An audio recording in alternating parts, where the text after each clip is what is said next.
I'm Esther Charlesworth and I'm a humanitarian architect. Hey, and I'm Gillett, and this is the Power of Women podcast. We're a platform that showcases and celebrates the strength, resilience and achievements of women from all walks of life.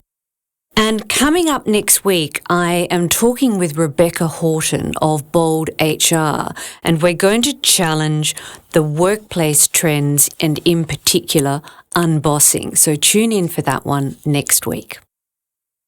Today, I am absolutely honoured to be joined in the studio by Professor Esther Charlesworth AM, an architect, academic and change maker whose life's work sits at the intersection of design, ethics, humanitarianism and social justice. This conversation promises to be more than just informing us. We're going to challenge assumptions, invite reflection, and partake in meaningful dialogue about the role of architecture in shaping a more equitable world. Professor Charlesworth, welcome to the Power of Women podcast. Thank you, Di. What an intro. I don't know how to comment after that. Wow. You've done your homework. It's plenty to be researched on your background because there's so much of your story that is publicly available. And it was such a privilege to be introduced to you by Lindy Joubert, who had previously been on the podcast. And when I said, who should I talk to next, she said, I've got the person. So here we are. So Esther, you had the most remarkable career that's really global, from Beirut to Bosnia, from Boston to RMIT here in Melbourne. Could you take us right back to the beginning of what drew you to architecture and in particular how social justice became the foundation for your work? Sure. Look, I'd love to say it was a straight career line and I was building tree houses in my youth and dreaming of being the next big architect. But frankly, I knew nothing about architecture. I knew nobody who was an architect. But I came from a very strong social justice background. My late father, Max Charlesworth, was a professor of philosophy and he worked on Indigenous languages, bioethics. My mother was a social worker who in her 60s did a law degree in mediation law. And so I guess I was a lefty, whether I liked it or not, dragged up and down Burke Street to numerous marches, and it was part of the fabric of my family and the DNA. And it was almost in spite of the rest of my family. I'm the youngest of 7. I've got a twin sister who had been all more academic and all gone to Melbourne Uni and done art. So it was almost in rebellion that I chose RMIT and to do architecture. However, I had lived overseas when I was 4, 8 and 16. My father was a great lover of architecture. He'd taken us to Le Corbusier's famous chapel, Ronchamp. And it did stick in my mind, and I went to a Catholic convent for far too long, and I looked at all of the flyers on the wall, and store detective, looked good, being a lawyer, and there wasn't one about being architecture, and then it just came up as a choice, and it was almost in defiance of what the rest of my family were doing that I chose that pathway. But I had an abiding interest in the built environment, and just having lived in a lot of different places, by the time I chose that as a degree. Fantastic. And you describe your path as unplanned, which is exactly what you've articulated there. However, an invitation to Beirut for 3 months turned into what I understand to be 3 years. How did your experience in post-war Mostar shape your views on what architecture should and shouldn't look like in the aftermath of a conflict? Sure. Well, look, I'll go back to Mostar first of all because that preceded the Beirut experience. Okay. I was doing my graduate studies, a Master of Architecture and Urban Design at the Graduate School of Design at Harvard between 93 and 95. And I got an invitation as part of an international group of students to participate in the reconstruction of Mostar that had been destroyed during the Balkan Wars in the mid-1990s. And I'd had an internship lined up in New York with the very famous Hong Kong architect I.M. Pei, and I thought that's what you did in architecture, is that you aimed for stardom, and it was a kind of like biological experiment where somehow if you apprenticed yourself to the great master, you would become one yourself. And even though I'd worked for a while in corporate architecture and worked in state government and local government, I really didn't understand that there were more possibilities for architecture. So we went to Mostar. I ended up meeting an Australian engineer who was working for REDA, or Engineers for Relief, and who was planning a new sewerage system to reconnect the severed city. And I thought, well, there are lawyers here, there are doctors, there are logisticians. Where the bloody hell are the architects? Like, we were flying in with our fancy 3D scenarios and how to make the city all kind of glossy again on our then yellow trace. But I saw that there was a potential role for architects as peacemakers, that design is a very powerful tool to connect communities, vulnerable communities. And hearing you say that sounds so obvious, but clearly it wasn't so obvious given the lack of presence of architects. Oh, no, I had an existential crisis. I mean, I'd been to one of the best design schools in the world, but again, it was star architects flying in, like Rem Koolhaas, Zaha Hadid, flying in for the weekend. This is how you do architecture. You fly in, you fly out. They win big awards. This was the way to success. And I was very interested I did environment in post-colonialism at MIT when I was at Harvard, in the effect of colonial regimes on cities, and it just really got me thinking about this whole terrain. And then being in the Balkans and then being there and just thinking, well, what the bloody hell am I doing here and what can I do about it? So it wasn't an immediate pathway at all. It was a kind of vexatious frustration about how do I connect this moral duty to act, but there's no one I know. There's no career in this. So you co-founded Architects Without Frontiers in 1998, and I believe it was Philip Adams who actually said it's destined to develop into one of the greater forces of good on the battered planet. What was the original vision behind founding AWF? Yeah, great question. So I was teaching at Melbourne University in the architecture school in 97, 98. I took a group of students to Mostar with the then professor there, Darko Radovic, who was from the area. Two of the students doing the Masters of Urban Design, Gary Ormston and Bo Beza, I mentioned to them, look, there seems to be an idea here that we could be doing more about this. What about this idea?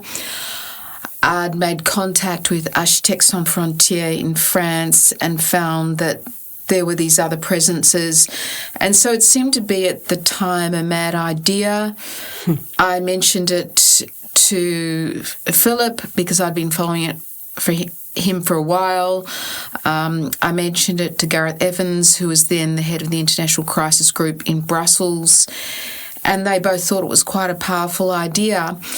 But ideas are great. How to actually deliver them and turn them into concrete realities has been my journey over the last 2.5 decades, and it's tough. I imagine. Yeah. Ideas are cheap. So how long did it take to actually bring AWF together as a body? I would say that we're still in a state of evolution. I mean, we have 2.5 paid staff. We have a fantastic board. We've delivered 70 projects globally. Our aim is to have delivered 100 projects by 2030.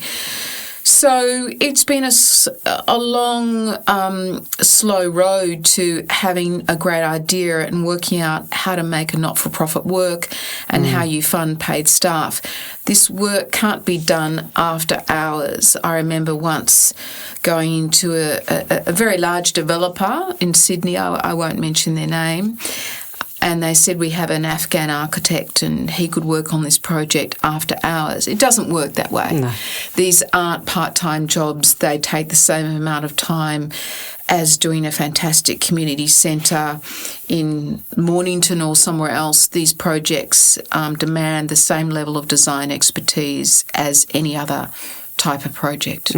So we're still in a state of evolution, and I think it's the built environment sector who've been supporting us, who realise that being part of a network of individuals who can involve their staff in these projects that really can transform the communities, it's really the power coming from the private sector that's enabled us to exist.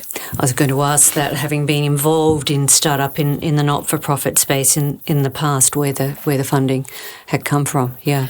Well, we're basically funded by 13 network partners who represent the top architecture, landscape architecture, engineering, quantity surveying firms in the country, including Hassel Architects, Hayball, SJB just around the corner, JCB, AJC, NBRS in Sydney, Harley Graham in Byron Bay, Breathe Some big Architects, and many others who financially contribute to our operations and then get involved in undertaking the schematic design of projects that come in through our website that we do the due diligence on to say, well, does this project actually stand up?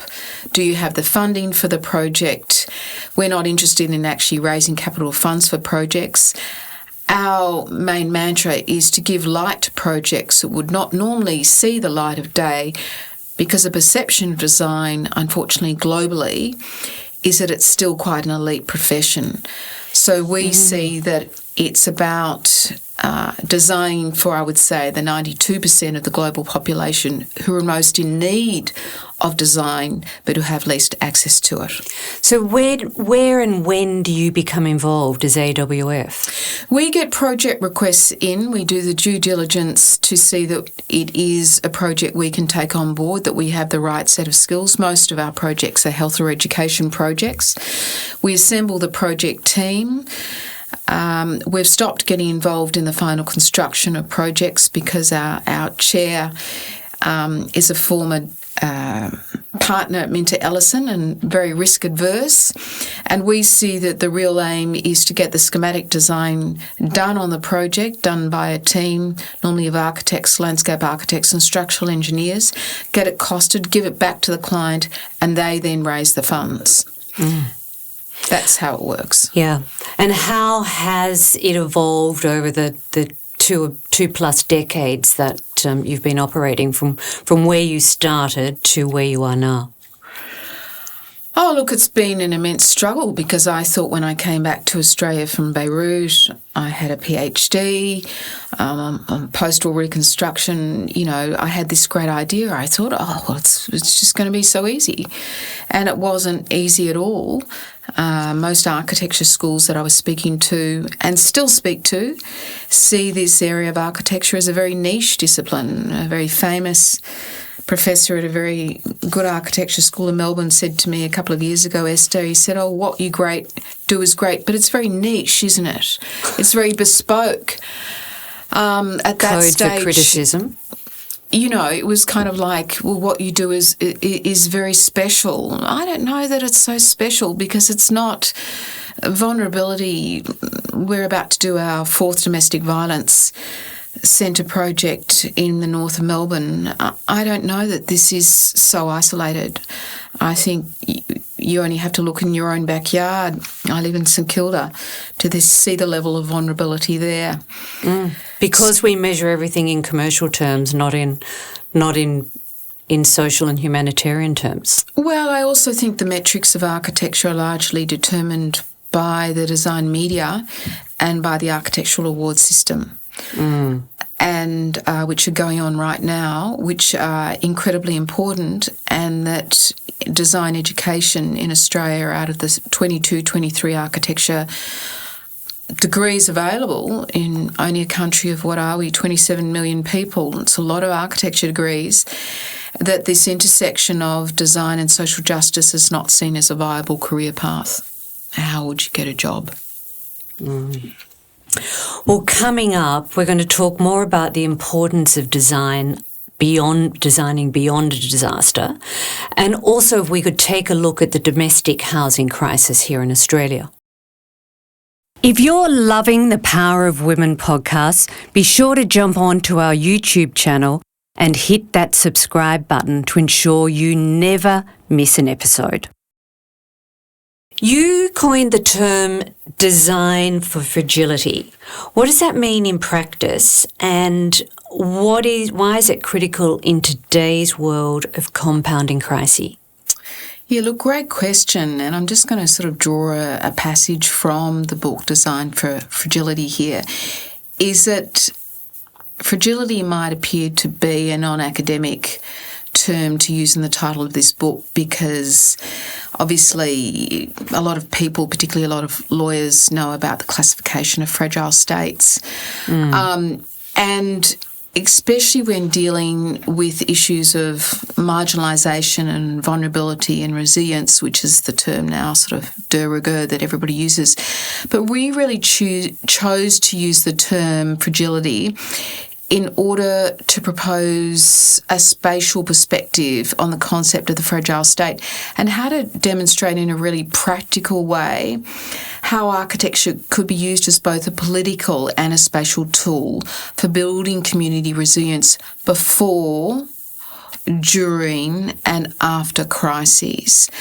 So, and also not to see it as a binary term, that fragility can have strengths and weaknesses, as we explored in the 13 case studies of that book. It was also at the commissioning editor's request of a whole lot of what would sell, and she liked the term fragility, and it seemed to be a softer term and a more empowering one when we deal with issues of spatial justice and spatial democracy. So I don't know whether this is an area we should even touch on, but where does this come into play if we look at the rebuilding of Gaza? Oh, look, don't get me started on Gaza. In the Divided Cities book that I did with a colleague, John Collane, when I was living in Beirut here. Between 1999 and 2002, I didn't go to Gaza, but I did go to other parts of the Palestinian territories. Can it be rebuilt? Should it? Yes. I'll ask can rather than should. So can it be rebuilt? Yes, can it be rebuilt? I mean, there have been the most crazy ideas from, I think, the American administration, even before Trump got on, of parking everyone in the North Sinai Desert.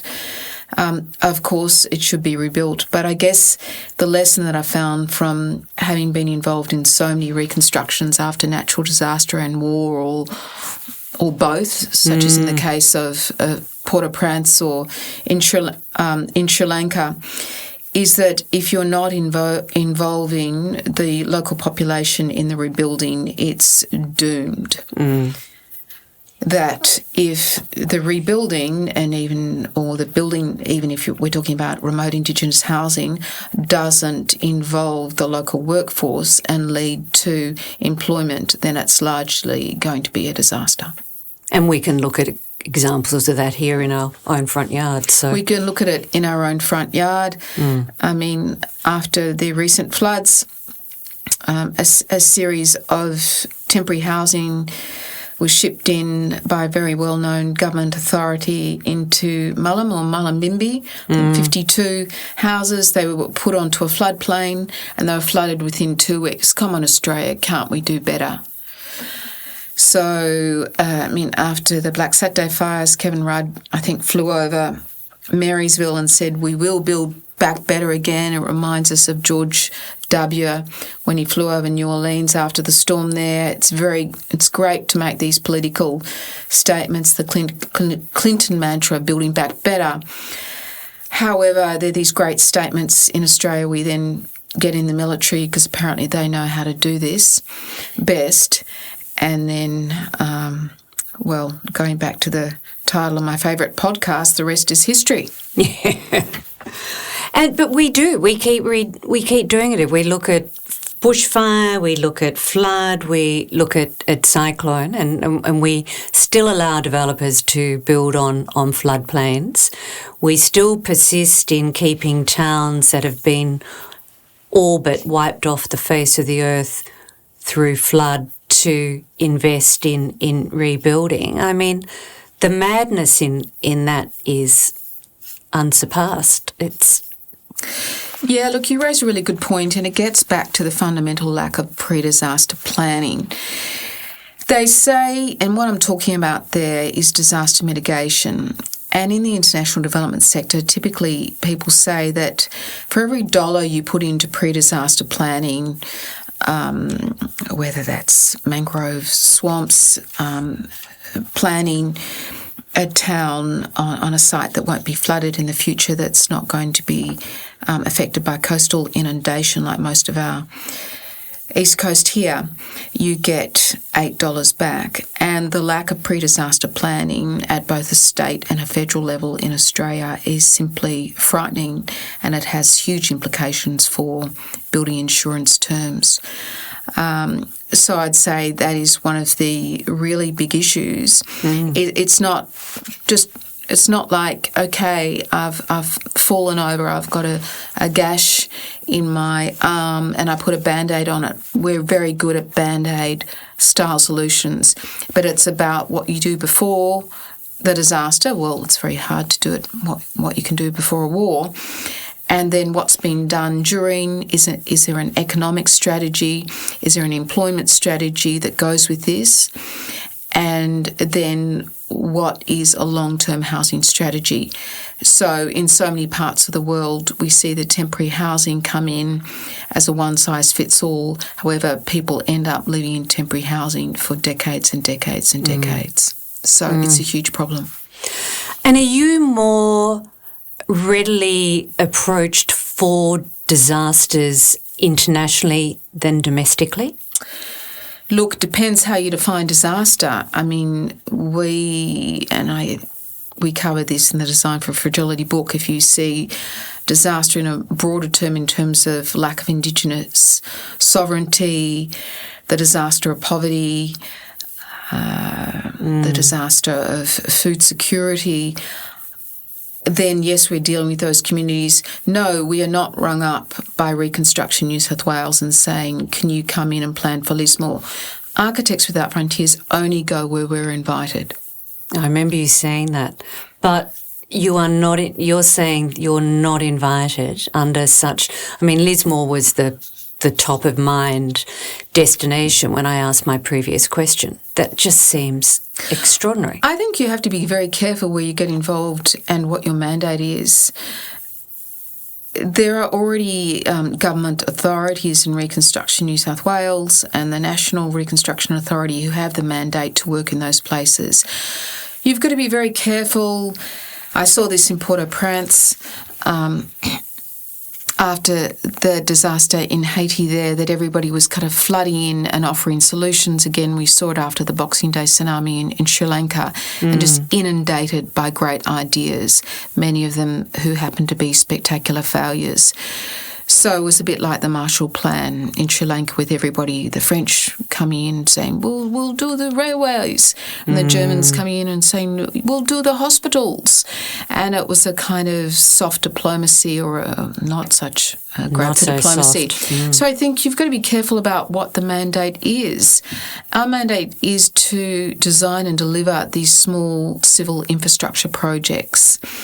It's not to solve the world. Yes, if a government authority asked us to come in and do a disaster planning exercise, we would definitely look at that in amongst our other project requests.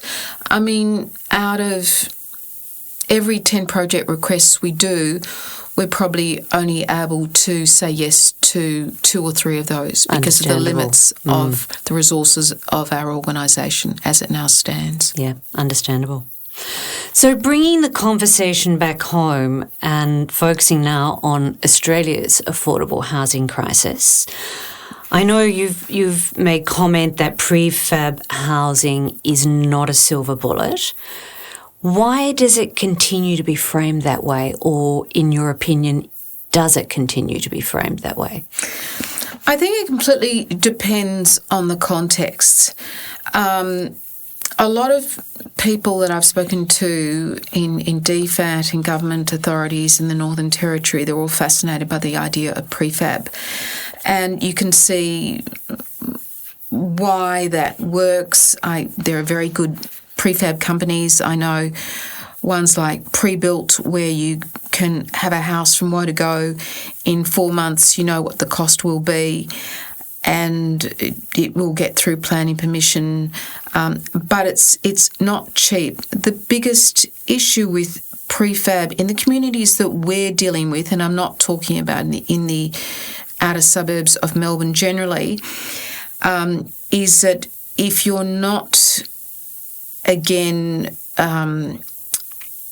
employing the local workforce in the delivery of the prefab unit, which in a way the very term prefab means that it turns up and there you go, then it becomes a problem. We've seen this a lot in remote Indigenous Australia, particularly after the intervention, where it was put in. Whereas for mining dongers, for example, it's a great solution. Perfect solution. And it can be a very good solution after after flood and fire. The big problem is it's a good solution for 1 to 2 years. It's not a good solution for 15 to 20. Which is what happens. That's right. So it's not a one-off. And then it becomes a social issue.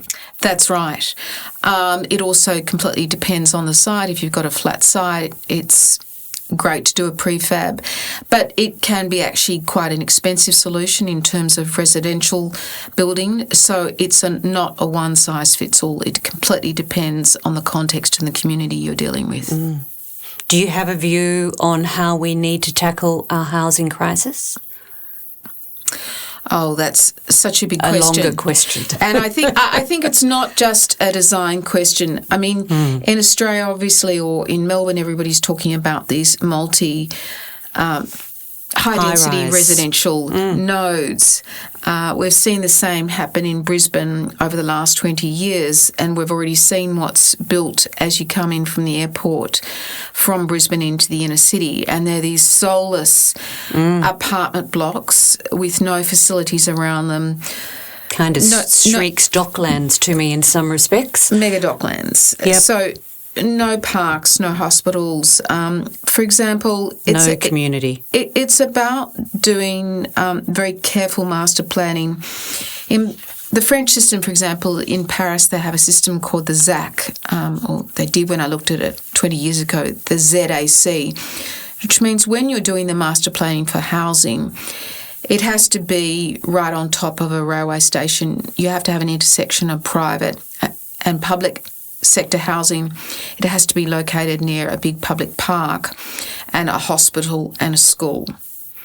So it's not just about the housing, it's about the whole context of what you're dealing with. And if it's all high-end housing, as you will probably get in the unaffordable suburbs of Malvern and Armidale, it's not going to solve too many social issues. So I think in Australia we don't see the design of housing as a tool to allow for a more democratic society. Do you know an architect in Parliament? No. Never heard of one going into politics. Well, can we say any more?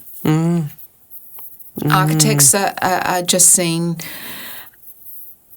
and I am an architect and I'm very proud of being an architect, but in so many sectors they're seen as being artists, and I think it's a big crisis for the profession.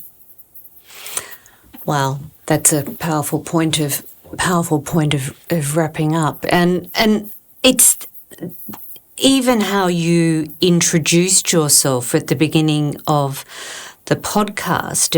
It almost sounded like it was perceived to be the lesser pursuit of perhaps siblings. Yet, and I've got architects in sort of family through marriage. I've never viewed architecture in that way, and I have a creative background. My original point of study was fashion design, but I've always put architecture on a far more intellectual pedestal than that, but maybe I'm the exception rather than the norm in that. I think you are, Di. I mean, I think, look, the great architects of this world, you don't need to tell them about community consultation or really the intersection of architecture and social justice, because they're doing that because they are great architects. And I think in a way over the last, you could say 4 or 5 decades, particularly in the last 2 decades, we've lost our agency as community builders. We're great at doing the schematic design. We then hand over the project management and all the construction management to other experts. We're not involved in the delivery of the end product. So it means that we're involved at the start. The design is very important, but it's like saying to Van Gogh in a way, well, let you design the painting and somebody else will paint it. Because a whole lot of different imperatives can railroad the finished product. How do you guarantee that the building will be delivered with the specifications that you thought so carefully about, whether that is a library, whether it's a domestic violence shelter, whether it's somebody's home, unless you're there from the beginning to the end of the site, as we saw through the great program of my great friend Peter Madison in Grand Designs, unless you're really on the ground for that whole process. Favourite show. You lose agency. Can understand that.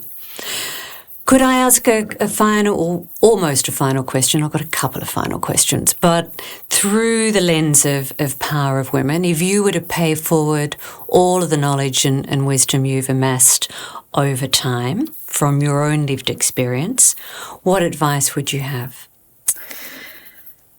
Great question. I'd probably answer that in 3 parts. Take risks. When I was invited to go to Beirut, so many people said to me, why would you want to go to that war-torn place? It happened to be one of the case studies of my PhD, and I thought, well, it was better to live in one of my case studies than just read about it.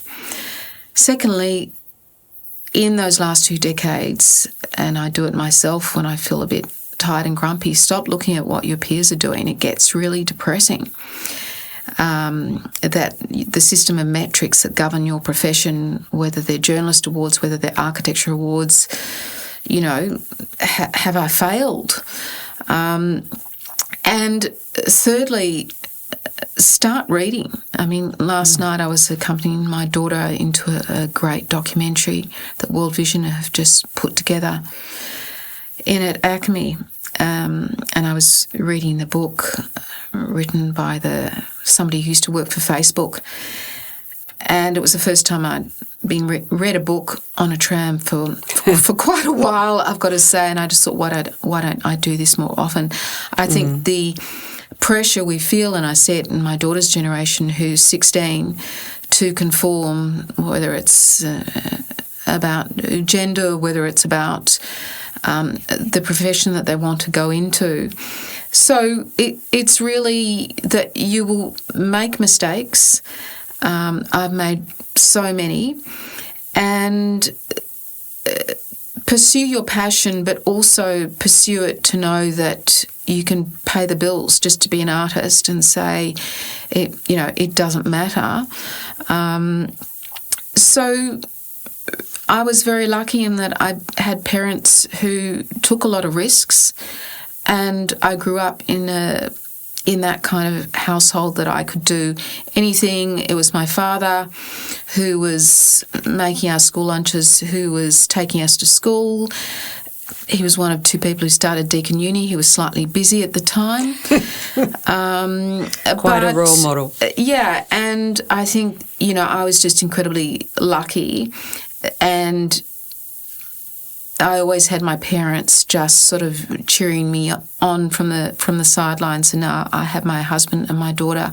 But if you're not happy in that glut in your profession that you find yourself, find your tribe. And it's taken me a long, long time to find my tribe in architecture. Thank you for that. The summation of your response to that question could be the podcast standing on its legs in its own right, independently. So thank you so much for that. And I believe you're about to partake in some further study following a recent award. Could you share that with us? Sure. I was very fortunate last year to be one of the 4 Fulbright Senior Scholar Awards awarded in Australia through the Australian American Fulbright Foundation. Fantastic. I feel a little bit humbled because one of the other 2, Nada Hamad, is one of Australia's leading haematologists and stem cell researchers, and the other is the head of cybersecurity for the Australian government. So You're all saving lives. Well, I felt as a bit of a fraud when I turned up to the Fulbright induction. So I'll be at one of the few black American schools in the US at the Morgan State Uni in Baltimore, to see how minority communities can play a bigger part in architecture for 3 months from November. And I was also looking at the extraordinary design not-for-profit sector in the US. Yeah, so thanks to the Fulbright community. That's an extraordinary opportunity. An incredible group of people, and to the person who mentored me to get there from RMIT, Callum Drummond. Thank you. Brilliant. Professor Esther Charlesworth, thank you very much for joining us on the Power of Women podcast, and best of luck with the studies in the US. If you would be interested in sharing this episode with somebody to inspire them to pursue their passions, just Esther's response to what she would pay forward in terms of knowledge and wisdom speaks volumes. Please be sure to follow the podcast on all of the podcast platforms. We're on all the listening platforms. We've also got the YouTube channel where you can find all episodes of Power of Women, and you can subscribe. Until next time.